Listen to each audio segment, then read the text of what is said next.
안녕하세요. 오늘 파혼한 30대 중반의 여성입니다. 부모님께는 아직 파혼했다고 말씀은 못 드렸어요. 어려서부터 제 결정과 선택을 존중해주시는 분들이니까 이번에도 절 믿어주실 거라 생각해요. 친구들에게는 솔직히 쪽팔려서 말을 못 꺼냈고요. 그래도 어디 한 군데다가는 털어놔야 이 쓰린 속이 달래질 것 같아서 이렇게 사연을 쓰게 되었습니다. 남자친구와 저는 요즘 많은 사람들이 그렇듯이 지인의 소개로 만났어요. 처음부터 진지하게 결혼을 염두에 두고 만난 건 아니지만 사귀다 보니 성향도 잘 맞는 것 같았고 관심사도 비슷해서 같이 있으면 시간이 잘 가더라고요. 그렇게 2년 정도 사귀니까 자연스럽게 결혼까지 생각하게 되었습니다. 그러다 얼마 전 남자친구에게 근사한 프로포즈를 받았고 결혼 준비를 시작하게 되었네요. 저희 집안은 늦게 핀 편이에요. 제가 정말 어렸을 때는 유복한 편이었다고 하는데 정작 제가 학창 시절을 보낼 당시에는 아버지의 사업이 부도가 나면서 힘든 시기를 보냈습니다. 제가 고3이 되었을 때는 방 한 칸짜리 다세대 주택에서 세 식구가 살던 시절도 있었어요. 핑계 같지만 상황이 그렇다 보니 저도 공부에 제대로 집중하지 못했고 결국 수도권 대학에 간신히 진학했습니다. 그러다 제가 대학교 3학년이 될 무렵부터 아버지가 재기에 성공하셨고 그렇게 저희 집안 사정도 풀리기 시작했어요. 저도 늦게나마 정신 차리고 다시 죽기 살기로 자격증 공부를 시작했고 덕분에 의사나 변호사까지는 아니지만 그래도 소위 사자로 끝나는 전문직 직업을 갖게 되었습니다. 지금은 현재 모 법인회사에서 4년 차로 일하고 있고 연봉은 8천을 조금 넘습니다. 또래에 비해서 비교적 여유 있는 상황이에요. 부모님 또한 지금은 노후 준비까지 다 되어 계시고요. 여러모로 걱정거리도 없고 부족할 것 없는 상황입니다. 제 나름대로 고생을 하며 보낸 시간이 있어서 그런지 제 가치관 자체가 다른 사람에게 피해주지 말고 자기 인생은 스스로 알아서 하자거든요. 그래서 저희 부모님께도 저한테 재산 물려주실 생각하지 마시고 필요하신 만큼 다 쓰시고 훗날 사회에 환원하시라 했어요. 제 가치관을 말씀드리는 이유는 그런 이유로 제가 악착같이 돈을 모았다는 말을 하고 싶어서입니다. 주변 친구들 돈 좀 번다고 화장품, 명품백 이런 데 돈 쓸 때 저는 정말 한 푼도 허투루 쓰지 않고 열심히 모았습니다. 종잣돈 모아서 나름 투자도 해보고 그렇게 번 돈으로 2억짜리 작은 아파트 하나 가지고 있고요. 현금성 자산도 1억 정도 모으게 되었습니다. 친구 말만 따라 남자만 잘못 만나지 않으면 되는 상황이었어요. 남자친구의 경우 본인 말에 의하면 큰 굴곡 없이 원만하게 살아왔다고 했어요. 대기업에 다니시다 정년퇴직하신 아버지, 그리고 평생을 전업주부로 사신 어머니 밑에서 특별히 큰 고생 없이 자랐답니다. 외동인 저와 달리 남자친구에게는 4살 차이 나는 남동생이 하나 있었고요. 서울에서 세 손가락 안에 드는 대학을 졸업한 남자친구는 미국에서 유학을 2년 정도 했고 한국으로 돌아온 이후에는 시중은행에서 행원으로 일하고 있었습니다. 남자친구는 술, 담배도 하지 않았고 은행원이란 직업 때문에 제가 그렇게 더 생각했을 수도 있지만 성격도 꼼꼼한 편이었어요. 경제관념도 있는 눈치였고 절약정신도 투철해서 여러모로 결혼하면 좋은 남편이자 기댈 수 있는 가장이 되어줄 것 같았어요. 남자친구와 연애하는 동안 한 번도 제가 남자친구보다 월등히 나은 조건이라고 생각해본 적도 없지만 그렇게 딸린다고도 생각하지 않았습니다. 서로가 서로에게 잘 어울리는 사람들이라고 생각했어요. 제가 더 나은 부분이 있다면 남자친구에게도 분명 저보다 나은 점이 있었으니까요. 모든 사람들이 그렇잖아요. 하지만 남자친구 부모님의 생각은 다르셨던 것 같습니다. 결혼 이야기가 나오고 얼마 지나지 않아 남자친구 아버님의 생신이었어요. 남자친구가 어차피 곧 인사드리고 상견례도 할 건데 와서 얼굴이라도 비추고 가면 좋지 않겠냐고 하더라고요. 그때만 해도 정말 이렇게 파혼하게 될 거라고는 상상도 못했으니까 남자친구의 말이 일리가 있다고 생각했습니다. 근래 골프를 자주 치신다고 하길래 골프 의류 매장에서 신상으로 티셔츠를 선물로 샀습니다. 작은 케이크도 하나 사들고 남자친구 집으로 향했지요. 남자친구 아버지께선 제가 사온 선물을 열어보시더니 아니 티셔츠만 사오면 밑에는 지금 벗고 다니라는 말이냐며 그걸 그렇게 저에게 무안을 주셨습니다. 의도야 그렇지 않으셨을 수도 있지만 처음 인사를 드리러 간 자리인데 그렇게 짓궂게 말씀하시니 어떻게 받아쳐야 할지 모르겠더라고요. 옆에서 보고 있던 남자친구가 기왕 쓰는 김에 좀 더 쓰지 그랬냐며 한마디 얻는데 어찌나 얄밉던지 한 대 쥐어받고 싶었네요. 거실에서 남자친구와 같이 앉아 있는데 남자친구 어머니께서 누가 와서 좀 일 좀 거들라고 하시더군요. 그러니까 남자친구가 너무 당연하다는 듯이 저에게 얼른 가보라는 겁니다. 당황스러웠지만 제가 나는 손님이지 않냐고, 100번 양보해도 내가 아직 이 집 며느리도 아닌데 내가 거길 왜 가냐고 남자친구더러 가라고 했어요. 그런데 저를 보고 있던 남자친구의 동생이 원래 이런 건 여자가 하는 거 아니냐고, 자기 집에선 남자들은 아무도 부엌에 안 들어간답니다. 요즘 시대가 어떤 시대인데 그런 걸 따지냐고 한마디 하는데 남자친구 어머니가 당신이 뭐 얼마나 힘든 일 시킬까봐 그렇게 절절매냐면서 됐다고, 네 도움 하나도 필요 없으니 오지 말라 하시더군요. 시작부터 괜히 책 잡힌 것 같아서 기분이 너무 안 좋았습니다.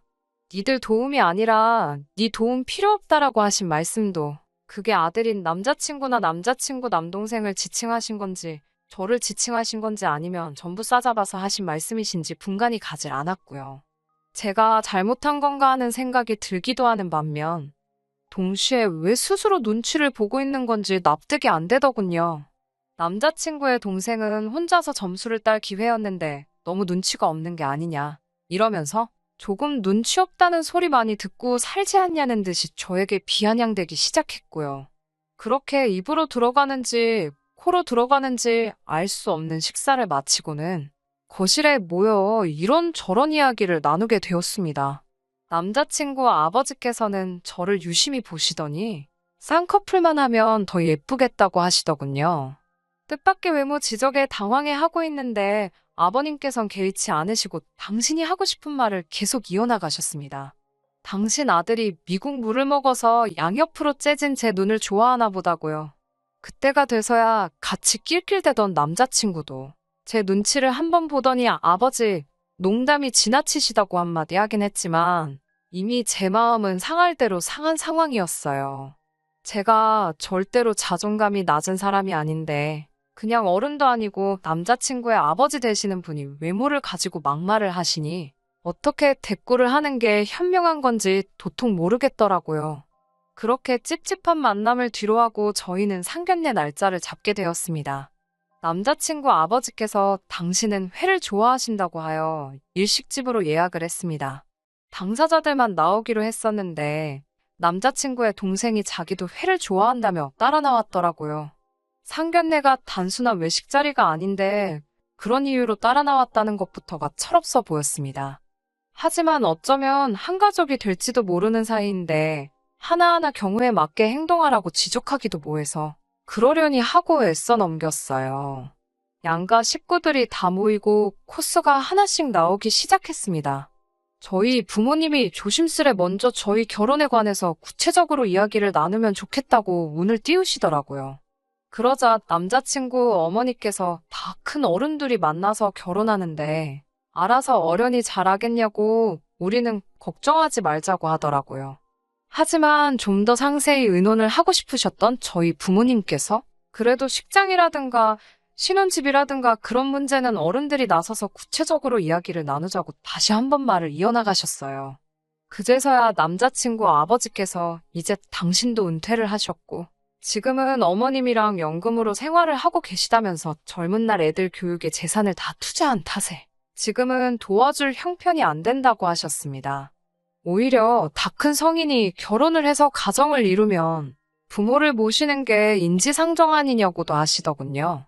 저희 어머니께서 모신다는 게 혹시 합가를 말씀하시는 거냐고 물으니 합가해봤자 지들도 불편하고 우리도 불편한데 뭐하러 그런 거라냐고 대신 생활비로 100만 원씩 보내면 충분하다고 하시는데 저는 솔직히 그 말을 듣고 너무 충격받았습니다. 어떻게 그런 말씀을 아무렇지 않게 상견례 자리에서 하실 수 있는 건지 이해가 되지 않았어요. 물론 남자친구와 저 둘이 합해서 한 달 수입이 1000 가까이 되는 건 맞지만 그래도 양가에 100만 원씩 드린다는 게 쉬운 일은 아니잖아요. 무엇보다 남자친구는 저에게 한 번도 그런 이야기를 꺼낸 적이 없었는데 남자친구 아버지께서 갑자기 그런 이야기를 하시니 마음의 준비가 전혀 되어 있지 않았던 저에겐 날벼락이 따로 없었네요. 저희 아버지께서 자식 교육이 무슨 부동산 투자도 아니고 어떻게 키울 때 돈을 썼다고 이제 시작하는 젊은 애들한테 돈을 내놓으라고 하냐고 뼈있는 한마디를 하셨어요. 그러자 남자친구의 아버지의 반응은 더 가관이었습니다.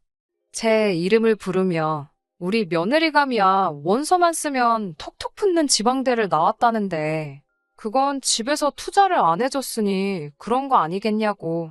그러면 저희 부모님은 당신네와는 상황이 다른 거래요. 막말로 저를 키우는 동안 저희 부모님은 투자를 한 게 아니니까 생활비고 뭐고 받을 돈도 없고 받을 생각도 하면 안 된답니다. 하지만 남자친구는 서울에서도 유명한 대학에 나왔고 이건 바로 부모인 자기들이 그만큼 뒷바라지를 아낌없이 해줬고 교육적 투자도 충분히 했다는 뜻이니 당연히 보답을 요구할 수 있다고요. 30년 가까이 투자를 했는데 이제 와서 이자 좀 받아도 되는 거 아니냐고. 그러면서 저희 부모님은 투자금이 적어서 되돌아오는 게 적으니 어떡하냐는 듯이 말씀을 하시더군요. 그 말을 듣는데 뒤통수를 망치로 한 대 얻어맞은 듯한 기분이었습니다.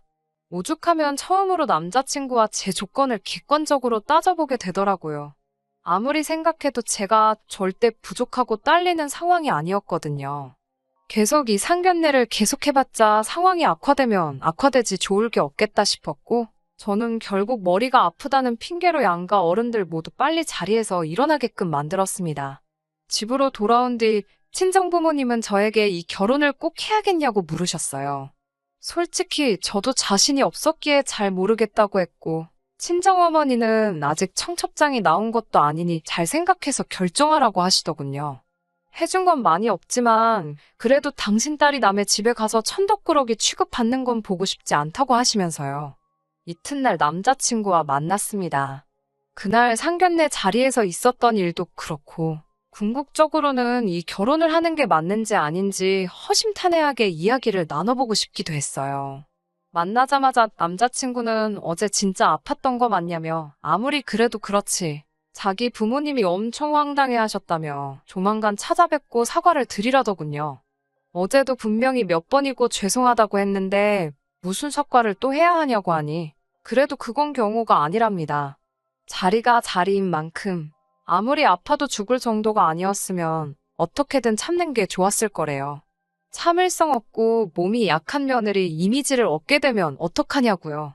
그러면서 한다는 말이 저번에 아버님 생신 때도 그렇고 자꾸 점수가 깎이고 있다며? 이러다 며느리감에서 탈락되면 어쩌려고 그러냐. 너 나랑 결혼 못할 수도 있는데 그래도 괜찮냐. 이러는데 진심으로 욕이 나올 것 같더라고요. 남자친구에게 실없는 소리 그만하고 저는 어찌됐건 결혼을 하려면 서로 재산 상황에 대해서는 어느 정도 오픈하는 게 맞는 것 같다고 오늘만큼은 말 돌리지도 대충 둘러대지도 말고 솔직히 말해달라고 했습니다.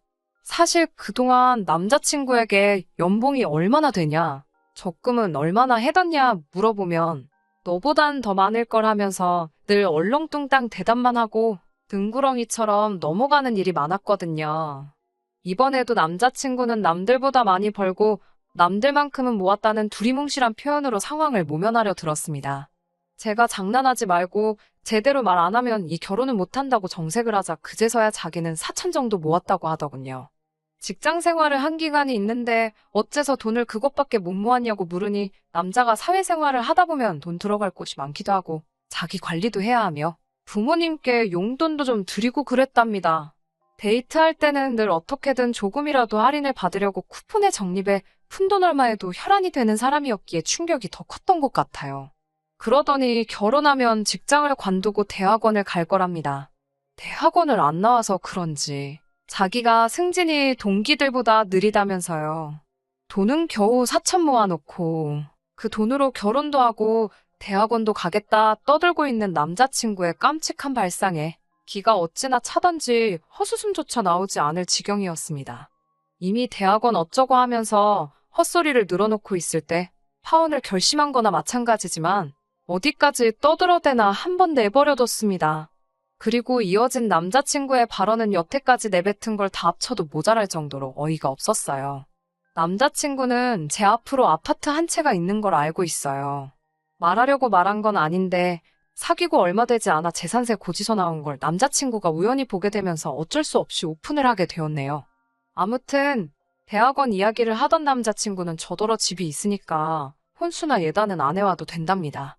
이때는 이미 저도 결혼할 마음이 없었기 때문에 속으로 정말 인심 쓰고 앉아있네라는 말이 절로 떠오르더라고요. 남의 속도 모르고 남자친구가 이어서 한다는 말이 자기가 4천만 원을 가져가니 저더러 아무것도 안 하는 대신에 차 한 대만 사오라는 겁니다. 한 1,000만 원 정도 깔고 나머지는 대출 받으면 될 거 아니냐고요. 자기가 골라둔 게 있다면서 보여주는데 외제차 몇 대 사진을 보여주며 이것들이 후보라고 이 중에 하나 하려고 하는데 너가 사는 거니까 저보고도 같이 골라보자고 하더군요. 제 마음에 드는 것지도 자기가 어느 정도 감안을 해주겠다나요. 제가 둘 다 서울에 살고 출퇴근도 지하철로 하면 되는데 뭐하러 무리해서 차를 사냐고 물었더니 남자친구가 한숨을 내쉬었습니다. 저더러 한다는 소리가 제가 이렇게 자꾸 따지고 드니까 남자친구 부모님이 저를 마음에 안 들어하는 거라나요. 그러면서 너는 어디서 내가 국산차 같은 거 타고 다니면서 무시당하면 좋겠냐고. 남자들은 남자들만의 세계가 있는 법인데 마누라가 벌써부터 이래라 저래라 하는 거 아니라고 그러더군요. 그 말을 듣자마자 진짜 정이 뚝 떨어지더라고요. 제가 남자친구한테 나한테 뭐 돈 맡겨놨냐고 물었어요. 남자친구가 눈을 동그랗게 뜨고는 저에게 그게 무슨 소리냐고 묻길래 가진 거라곤 그 잘난 대학 졸업장 하나밖에 없으면서 너 지금 내 등에 빨대 꽂으려는 거 맞지 않냐고 물었습니다. 이미 파혼하기로 마음을 정한 상태였기 때문에 솔직히 제 입장에서 못할 말이 없었어요. 오히려 저도 할 말이 너무나도 많아 뭐부터 해야 할까 고르고 있었습니다. 그제서야 남자친구도 상황의 심각성을 인지했는지 사실은 그런 뜻이 아니라면서 변명하기 시작했습니다. 그게 그런 뜻든지 말든지 이미 파혼하겠다는 제 결정은 확고했어요.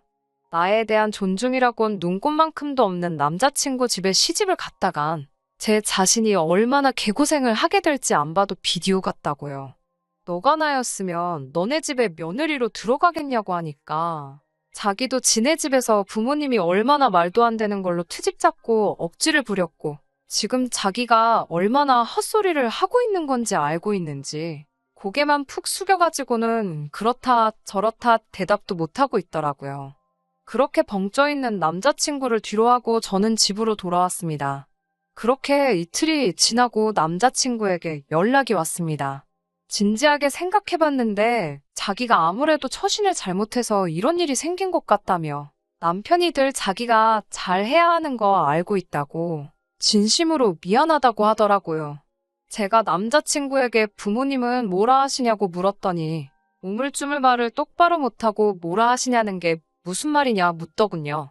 그래서 내가 결혼 없자고 했다는 말 했냐 안 했냐고 따지니까 아직 그건 못했답니다. 제 점수가 깎일까 봐서요. 안 그래도 자기 부모님이 저를 안 좋게 보는 것 같은데 그 말까지 어떻게 전하겠냐면서요. 그놈의 점수가 다 뭐야. 너무 열받은 제가 남자친구에게 소리를 질렀습니다. 내가 무슨 시험이라도 치르고 너랑 결혼을 하는 거냐? 아니면 내가 무슨 도축시장에 팔려나가는 소돼지도 아니고 왜 나한테 자꾸 점수며 등급을 매기려고 하는 거냐고요. 그리고 우리 부모님은 네가 뭐 얼마나 마음에 들어서 가만히 계신 줄 아냐고 악을 썼습니다. 가진 것도 없는 아들이 능력 있는 여자를 데려와서 결혼하겠다 하면 고맙고 기특해서 더 잘해주시지는 못할 망정. 아들 팔아 장사하시는 니네 부모님이야 말로 빵점 중에 빵점이니까 다시는 나한테 연락하지 말라고 매몰차게 쏴붙이고 전화를 끊어버렸습니다. 전화를 끊고 나서야 제가 얼마나 스트레스를 많이 받고 있었는지 비로소 제대로 실감이 나더라고요. 그래도 그동안 가슴에 쌓여있던 말을 다 쏟아내고 나니까 얼마나 후련하던지요. 이튿날 다시 남자친구한테 전화가 왔고 저도 어느 정도 이성을 찾은 상태였기 때문에 이번엔 화내지 않고 조근조근 말했습니다. 이미 주워 담을 수 없는 말이 오간 만큼 우리 사이는 예전으로 돌아갈 수 없다고요. 남자친구에 대한 기대도 미련도 이지 없으니 저에게 더 이상 연락하지 말라고 했어요. 그러자 남자친구는 자기 부모님이 저랑 통화하고 싶어 한다며 저랑 말 한마디 상의 없이 아버님을 바꿔주더군요. 아버님은 잘난 당신 아들이 뭐가 어때서 감히 제가 파혼하자고 드는 건지 이해가 안 된다고 하시더군요. 행여 저희 부모님 얼굴에 먹칠할까 싶어서 차마 심한 말은 못하고 아버님께 부모님도 자식에게 하나의 조건이라고. 그런데 제가 보기에 어머님이나 아버님은 남자친구에게 있어서 좋은 조건이 못 되시는 것 같다고 대답했습니다. 저더러 너 지금 그게 무슨 뜻이냐며 욕을 하시길래? 이 통화 자동으로 다 녹음되고 있으니 말 함부로 하지 마시라고. 그렇게 아드님의 가치가 어마어마한 것 같으면 어디 결혼정보회사에다 등록해서 좋은 값에 잘 팔아보시길 바란다고 한마디 해드리고 먼저 끊어버렸습니다. 이제 사연도 다 적었으니 부모님과 친구들에게 제 파혼 소식을 알려야 할 것 같네요. 알리기 전 이렇게 글로 쓰길 잘한 것 같아요. 머리도 마음도 차분히 가라앉아서 너무 감정적으로 동요하지 않고 털어놓을 수 있을 것 같습니다. 좋은 하루 보내시길 바래요. 끝까지 들어주셔서 감사합니다. 오늘의 사연은 여기까지입니다. 구독과 좋아요, 알람 설정 부탁드리고 더 좋은 사연으로 다시 찾아뵙겠습니다. 감사합니다.